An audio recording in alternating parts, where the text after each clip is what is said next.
एक छोटे से गांव में राहुल नाम का एक युवक रहता था।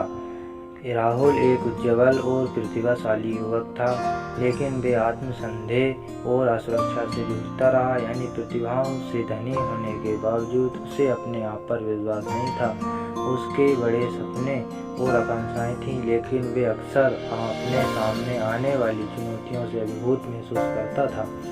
एक दिन राहुल ने पास के शहर में रहने वाले एक बुद्धिमान बूढ़े व्यक्ति के बारे में सुना। बूढ़ा आदमी अपनी बुद्धिमत्ता और लोगों को उनके सपने पूरे करने के लिए प्रेरित करने की क्षमता के लिए जाना जाता था।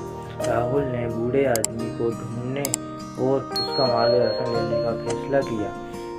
जब राहुल कस्बे में पहुंचा तो उसने वृद्ध व्यक्ति को एक पेड़ के नीचे बैठा पाया, जो उसकी सलाह लेने आए लोगों से घिरा हुआ था।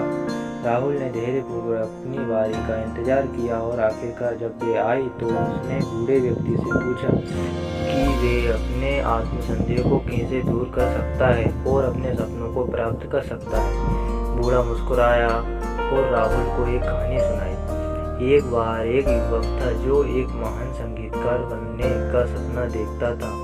उसके पास संगीत के लिए एक स्वाभाविक प्रतिभा थी, लेकिन उसके पास अपने सपनों को आगे बढ़ाने के लिए आत्मविश्वास की कमी थी। वे असफलता से डरता था और उसे चिंता थी कि पता नहीं वो ये सब कैसे कर पाएगा, कुछ होगा या नहीं।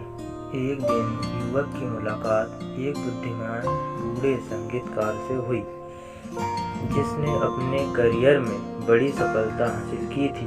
युवक ने उस अनुभवी पुराने संगीतकार से सलाह मांगी कि कैसे एक महान संगीतकार बने।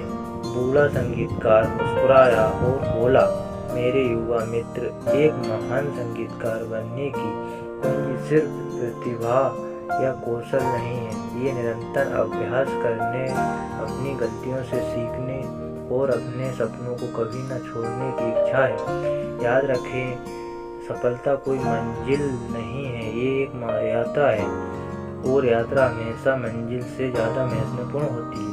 बूढ़ा एक पल के लिए रुका और राहुल की तरफ देखा। मेरे युवा मित्र, उन्होंने कहा, अपने सपनों को कभी मत छोड़ो, अपने आप पर विश्वास करो और अपनी क्षमताओं पर विश्वास रखो। सफलता रातों रात नहीं मिल सकती है, लेकिन यदि आप कड़ी मेहनत करने के इच्छुक हैं तो अपनी गलतियों से सीखें और कभी हार न मानें, तो आप अपने लक्ष्यों को प्राप्त करेंगे। राहुल ने बूढ़े की बातें सुनी और खुद को प्रेरित महसूस किया।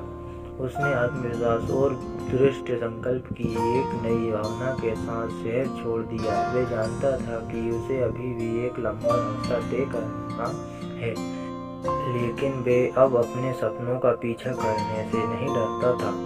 वर्षों बाद राहुल एक सफल व्यवसायी बन गया और वे अक्सर उस बुद्धिमान बूढ़े व्यक्ति के बारे में सोचता था, जिसने उसे अपने सपनों को कभी नहीं छोड़ने के लिए प्रेरित किया था।